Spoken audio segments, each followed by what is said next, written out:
شریعت کی کسی بات کے لیے لوگوں سے عہد لیا جائے کہ وہ اس کام کو سر انجام دیں گے، خواہ پوری شریعت کا عہد لیا جائے یا کسی خاص بات کا عہد لیا جائے، اس کو بیعت کہتے ہیں۔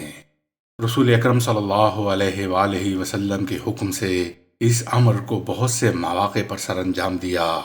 صحابہ اکرام نے نبی اکرم صلی اللہ علیہ وآلہ وسلم سے 4 طرح کی بیعت کی، جس کی تفصیل یہ ہے: بیعت اسلام، بیعت جہاد، بیعت خلافت، بیعت طریقت۔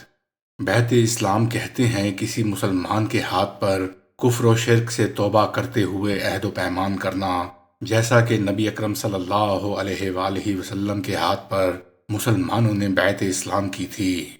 روایات سے ثابت ہے کہ ہجرت سے قبل حج کے موقع پر مدینہ طیبہ کے لوگ حاضر خدمت ہو کر بیعت ہوئے۔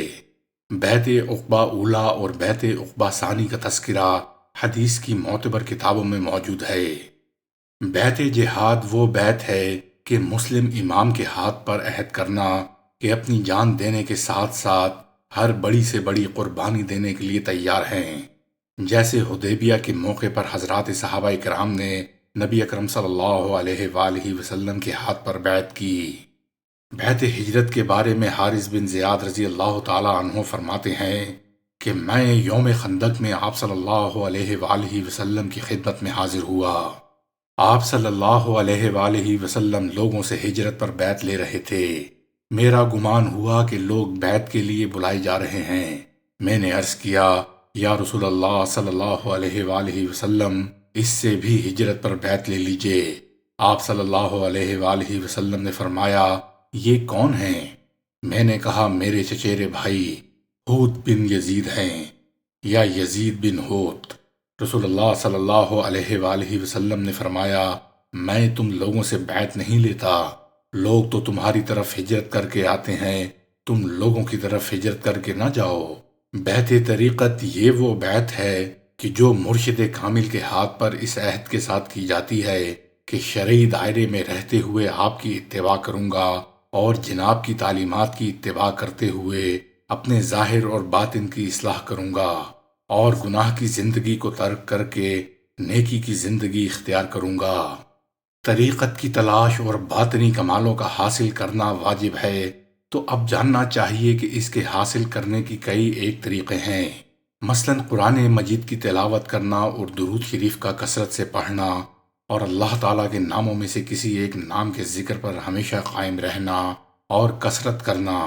لیکن چونکہ یہ راستہ اللہ تک پہنچنے کا نہایت نازک اور دشوار ہے، اور نفس و شیطان جو انسان کے کھلم کھلا دشمن ہیں اور ہر وقت انسان کو سیدھے راستے سے گمراہ کرنے میں لگے رہتے ہیں، جیسا کہ اللہ تعالیٰ کا ارشاد ہے، بے شک نفس انسان کو برائی کی طرف لے جانے والا ہے، مگر جس پر اللہ تعالیٰ رحم فرمائے، بلا شبہ میرا رب بخشنے والا، رحم کرنے والا ہے۔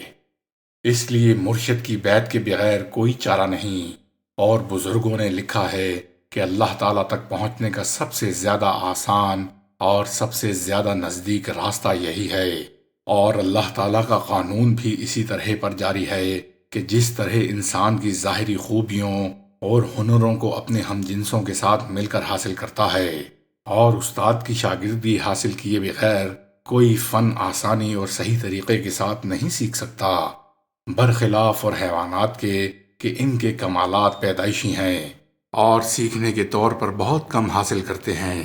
چنانچہ پانی میں تیرنا حیوانات کا پیدائشی کمال ہے اور انسان کو بغیر سیکھے حاصل نہیں ہوتا۔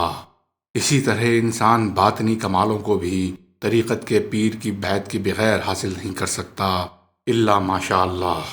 اور جو شخص ظاہری بیعت کے بغیر صاحب کمال ہوتا ہے، اس کو صوفیہ کرام کی اصطلاح میں اویسی کہتے ہیں۔ اگرچہ بظاہر اس کی بیعت کا تعلق زندہ پیر سے نہیں ہوتا، پھر بھی باطنی تعلق سے وہ بچا ہوا نہیں ہوتا۔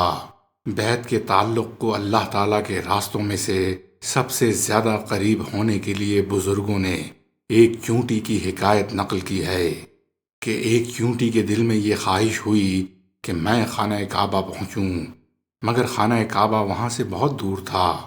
اس چونٹی نے اپنے دل میں خیال کیا کہ نہ تو میرے پر ہیں اور نہ طاقت و سرمایہ ہے، ایسی عظمت والی جگہ میں جو اللہ تعالیٰ کی خاص تجلیات اور انعامات کے وارد ہونے کی جگہ ہے، میں کس طرح پہنچ سکوں گی؟ اسی خیال میں تھی کہ اچانک ایک جگہ جہاں کوئی غلہ گاہ تھی، کبوتروں کا ایک غول دانہ چگنے میں مشغول ہو گیا۔ جب چگنے سے فارغ ہوا تو ایک کبوتر نے کہا کہ اب جو کچھ چگنا ہے جلدی چگ لو، اور کیونکہ جہاں خانہ کعبہ، جہاں ہمیں پہنچ کر اپنے بچوں کی خبر لینی ہے، بہت دور ہے اور وقت بہت تھوڑا ہے، اگر بہت تیز اڑیں گے تو کہیں جا کر وقت پر پہنچیں گے۔ چیونٹی بھی وہیں تھی اور اس نے اس موقع کو غنیمت جانا کہ اگر مجھے بھی ان کا ساتھ حاصل ہو جائے تو میرا مطلب حل ہو جائے گا، پر ان کے رہے اور پنجہ میرا۔ چنانچہ وہ جلدی سے جا کر اس کبوتر کے پاؤں میں چمٹ گئی اور کبوتر اسے اپنے ساتھ اڑا لے گیا۔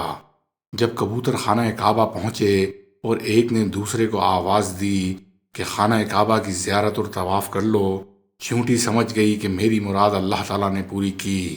اس نے فوراً پنجہ چھوڑ دیا۔ یکا یک وہ دیکھتی ہے کہ خانہ کعبہ سامنے ہے اور وہ اللہ تعالیٰ کی تجلیات کا مشاہدہ کر رہی ہے۔